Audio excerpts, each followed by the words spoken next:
Assalamualaikum warahmatullahi wabarakatuh. Salam sejahtera untuk kita semua. Semoga teman-teman senantiasa dalam keadaan sehat dan penuh keberkahan dari Tuhan semesta alam, Allah Subhanahu wa Ta'ala, dimanapun saat ini teman-teman berada. Pada pertemuan kedua di pekan kedua ini, kita akan bersama-sama membahas tentang tahapan dan rancangan konseling traumatik. Untuk lebih lanjutnya, simak video ini. Baik, saya akan menjelaskan sedikit terkait tahapan dan rancangan konseling trauma. Yang pertama adalah terkait tentang desain atau rancangan konseling traumatik. Seperti yang saya sampaikan pada pertemuan pertama, bahwa pelaksanaan sistem praktikum yang akan kita lakukan yaitu peer counseling, yang mana teman-teman nanti akan membuat satu tim yang beranggotakan 3 mahasiswa yang berperan sebagai konselor. Maaf, di sini konseli. Selanjutnya ada observer. Kemudian teman-teman akan melaksanakan praktikum atau peer counseling selama 3-4 kali yang dimulai pada pertemuan ke-10. Di akhir setiap praktik peer counseling diakhiri dengan menyusun laporan hasil observasi, pelaksanaan konseling, serta refleksi dari setiap mahasiswa. Yang kelima, setiap kegiatan praktik konseling wajib didokumentasikan dalam bentuk audio visual. Jadi teman-teman akan membuat dalam bentuk video, walaupun teman-teman nanti proses pelaksanaannya misalnya ada yang via chat ataupun, tapi saya lebih prefer di mana teman-teman melaksanakan proses konseling ini teleconference yang langsung ya, entah itu video call ataupun Zoom meeting ataupun Google Meeting ataupun platform yang lain.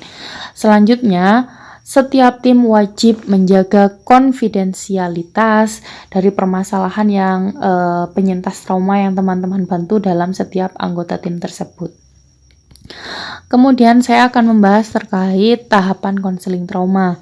Yang pertama, teman-teman akan mengembangkan instrumen assessment. Ini menjadi key point Anda ketika melaksanakan proses konseling, karena tanpa Anda membuat instrumen awal atau assessment awal, Anda akan kesulitan menentukan pendekatan trauma yang akan Anda lakukan di pelaksanaan praktikum nanti atau pelaksanaan proses konseling nanti.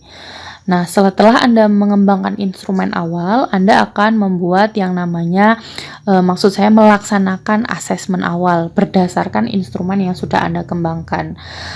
Di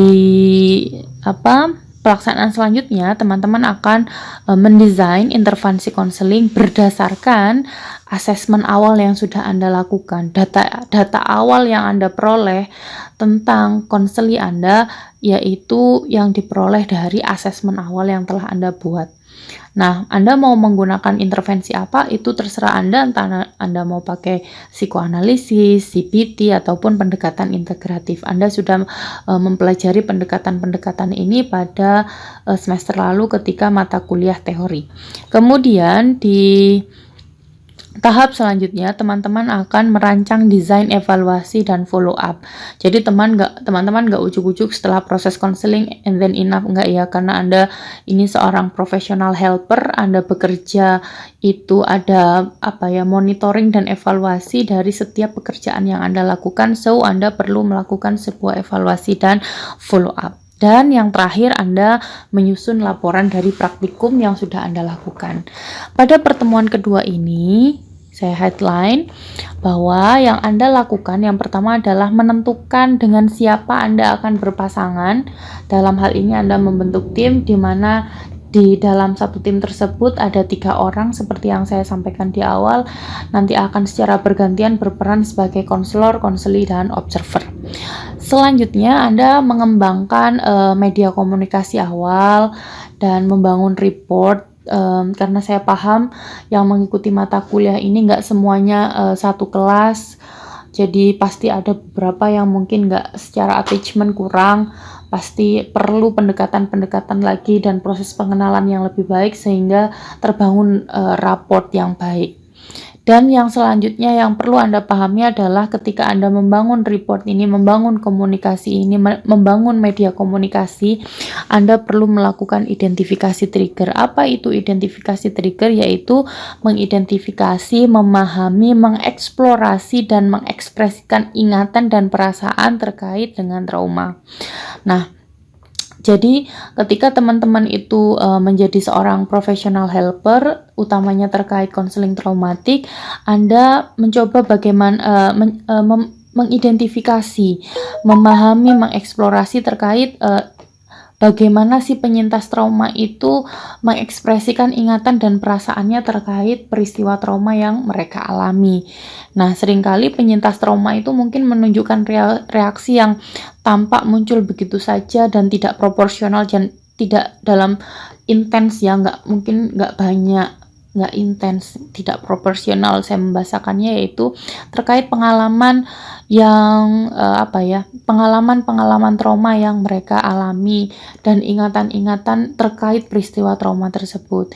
Jadi teman-teman perlu menggali itu tentang bagaimana perasaan mereka terkait peristiwa-peristiwa traumatis, karena nantinya akan Anda working with this with this reaction. Jadi bagaimana Anda menyikapi atau merespon respon-respon yang dalam tanda kutip respon terkait peristiwa trauma yang dialami oleh si penyintas. Selanjutnya, Anda mengembangkan komitmen dan konfidensialitas dalam tim ini. Jadi membangun trust antar sesama anggota bahwa memang setiap cerita yang di-share atau setiap cerita yang didengar nanti sebagai observer ini tidak akan keluar dari anggota tim ini. Kemudian tentu saya kasih materi di pertemuan awal terkait pendekatan-pendekatan trauma yang sudah Anda pelajari untuk merefresh lagi ingatan Anda dan menjadi referensi untuk nantinya Anda mengembangkan instrumen awal, kemudian melaksanakan assessment dan memilih intervensi yang Anda pilih yang memang benar-benar sesuai dengan kondisi konseli Anda. Baik, terima kasih untuk pertemuan yang kedua ini. Saya ingatkan bahwa saya sampaikan di pertemuan awal untuk Anda yang pertama sharing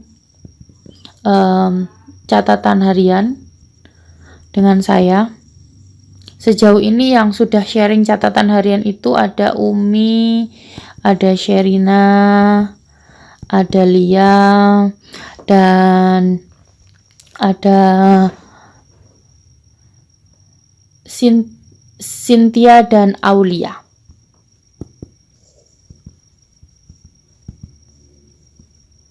Nantinya saya akan memberikan feedback terkait perkuliahan dan juga hal-hal yang Anda sampaikan melalui catatan harian. Insya Allah akan saya berikan balikan. Saya juga akan menyampaikan bagaimana perasaan saya ketika berinteraksi dengan Anda dan hal-hal yang ingin saya sampaikan secara private, entah itu terkait progres Anda terkait perkuliahan ataupun hal-hal di luar perkuliahan ini. Itu. Jadi saya ingatkan sekali, saya